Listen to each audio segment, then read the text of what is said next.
তো কেমন আছেন বন্ধুরা? আশা করুন তোমরা সবাই ভালো আছেন। আর যেহেতু আজকে সরস্বতী পূজা, তো সবাই ভালো করে সাজি পরিয়ে বেড়ান। আমার বাড়ির চারপাশে যেমন বাগান আছে, তো এই বাগান লাগ পার করিয়া কিছু মূল্যবান জিনিস আনিবার জন্য ওই সোজা চলে গেল।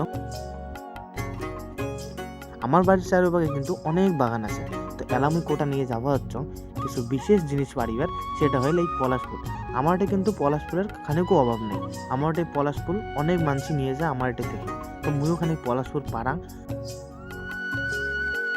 প্রতি বছরে সরস্বতী পূজার সময় কিন্তু পলাশ ফুলত ফুল ফুটে যায়, কিন্তু এই বছর পলাশ ফুলত এলা ফুল ফোটে নাই, কিন্তু সরস্বতী পূজা চলে এসছে।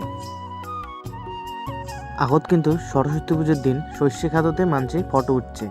সরস্বতী পূজার মূল্যবান কাজলা কিন্তু মুয়ে করে যাচ্ছে, আর মদ দিদি করে যাচ্ছে অল্প ছোট ছোট কাজ, ডেস্কি মাজা, হাড়ি তসলা মাজা, ইলে কাজ করে যাচ্ছে। আর এলে হলো হচ্ছে দেশি ধনিয়া।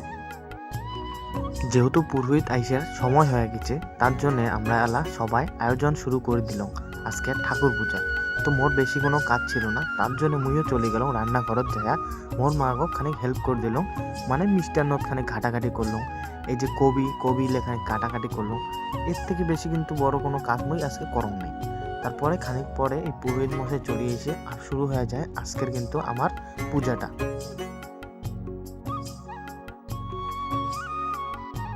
সারাদিনের অপেক্ষার পর আজকে আমার সরস্বতী পূজার মিশন সাকসেস হল।